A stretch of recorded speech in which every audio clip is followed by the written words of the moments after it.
Қайырлы күн, қымбатты көрермендер, сіздермен бірге пайдаларына каналы. Бүгін сіздерге 270-ші декларацияны қалай тапсыру керек, сол жайында түсіндіретін боламын.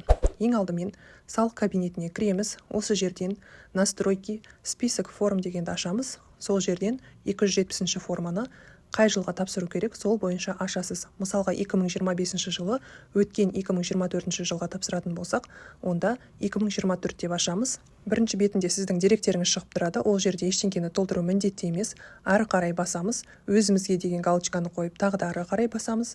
Одан кейін декларацияның түрін таңдаймыз. Бірінші рет тапсырып жатқан болсаңыз, первоначальная, жыл сайын тапсырып жүрсеңіз, очередная. Одан кейін бір қандай да бір мағлұматты ұмытып кетіп, сізге салық комитетінен звондайтын болса, онда дополнительное по уведомлению болады, ал егер де өзіңіз дополнительно басқа деректерді көрсетіп тапсыратын болсаңыз, жай ғана дополнительный дегенді таңдайсыз. Сұрақтарға тоқталатын болсақ, бірінші бөлімді бұл жерде жеке тұлға өздігінен табыс тапса, сол кезде көрсетеді. Бұл жерде мүлік табысы, немесе Қазақстаннан тысқары жерлердегі табыстарыңыз, немесе медиаторлардың табыстары, немесе өзіңіздің жеке подсобный хозяйстводан тапқан табыстарыңыз болса, соны көрсетесіз. Бағалы қағаздарды сатудан түскен табыстар немесе үйді сатудан түскен табыстарды бұл жерде қалай көрсету туралы видео менің каналымда бар. Қосымша осы видеоның астында сілтемесін қалдыратын боламын.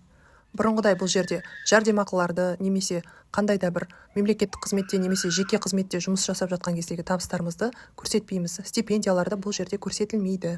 Келесі бөлім жеке табыс салығының артылған суммасын есепке жатқызу немесе қайтару бойынша толтырылады. Одан кейінгі бөлім жеке практикада, жеке тәжірибеде, жеке нотариустар немесе сот өкілдері, сот орындаушылары, одан кейін адвокаттар, жеке медиаторлар өздерінің табыстарын осы жерде әрбір ай бойынша бөліп көрсетеді. Келесі бөлім Қазақстаннан тысқары жерлерде, яғни шет мемлекеттерде қандай да бір табыстарыңыз болса, немесе мүлікті сатып алу, сату бойынша, банк счеттардағы ақшаларыңыз бойынша, немесе қарыздарыңыз бойынша осы жерде толтыратын боласыздар. Одан кейінгі бөлім Қазақстан Республикасындағы сіздің сатып алу, сатуларыңыз бойынша, яғни 2024 жылға, өткен жылға қандай да бір мүлік немесе көлік сатып алсаңыз, осы жерде көрсетесіз. Мысалға, ашылған кезде сатып алу бойынша көлік түрін таңдадық. Идентификационный номер дегеніміз, ол жерде біз көліктің кадастровый номерін жазамыз. Дата регистрации, көлікті сатып алған күніңіз, код страны қандай мемлекетте сатып алдыңыз, Қазақстан болса, KZ болып жазылады.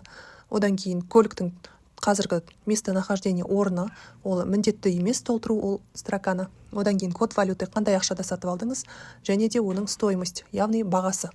Келесі көлікті сатып алу үшін ақшаны қайдан алдыңыз, соны көрсетесіз. Бұл жерде сізге біреу оны сыйлыққа берді ме, немесе сіз кредит алдыңыз ба, немесе өзіңіздің ақшаңыз ба, соны көрсетеңіз. Егер өз ақшаңыз наличка болатын болса, собственные средства дегенді таңдайсыз. Яғни бұл жерде номер источника өзіңіздің иініңізді жазсаңыз болады, егер де өз ақшаңыз болса. Одан кейін өзіңіздің аты жөніңізді жазасыз. Қай валютада жаздыңыз, және де қандай суммада алдыңыз, соны осы жерге қайтадан толтырасыз. Егер де сіз жартысын кредитқа, немесе жартысын өз ақшаңыз болатын болса, онда добавить источник дейсіз. Яғни өзіңіздің ақшаңыз қанша екенін көрсетесіз. Жаңағы толық 5 миллион 800-дің, мысалға 1 миллион 160 өз ақшасы, ал қалғаны ол кредитқа алынған, яғни банковский займ дегенді таңдайды. Және де осы жерге банктың бинін жазады. Мысалға Каспий банк бойынша интернеттен қарап жазсаңыз болады. Одан кейін наименование деген жерге банктың атын жазады, валютасын және де қанша суммада кредит алды, соны толтырасыздар. Тағы да мүлік, көлік сатып алған болсаңыз, добавить приобретение деп тура осылай жазасыз. Одан кейін егер де сату бойынша сведения об отчуждении деген жерді ашасыз. Жаңағыдай вид имущества таңдайсыз. Мысалға, егер де үй сатқан болсаңыз, недвижимое имущество. Идентификационный номер, бұл жерде кадастровый номер болады үйдің. Жаңағы үйді сатқан датаны жазасыз, мемлекеттің кодын жазасыз, местонахождение объекті жазасыз. Одан кейін кімге саттыңыз, сол адамның аты жөнін, астында иінін жазасыз, және де қанша теңгеге саттыңыз, соны толтырасыз. Тағы да басқа тізімдегі нәрселерді сатқан болсаңыз, онда добавить деген кнопканы басасыз да, тура осылай барлық ақпаратты толтырып шығасыз. Келесі бөлім имеется ли у вас дебиторская или кредиторская задолженность.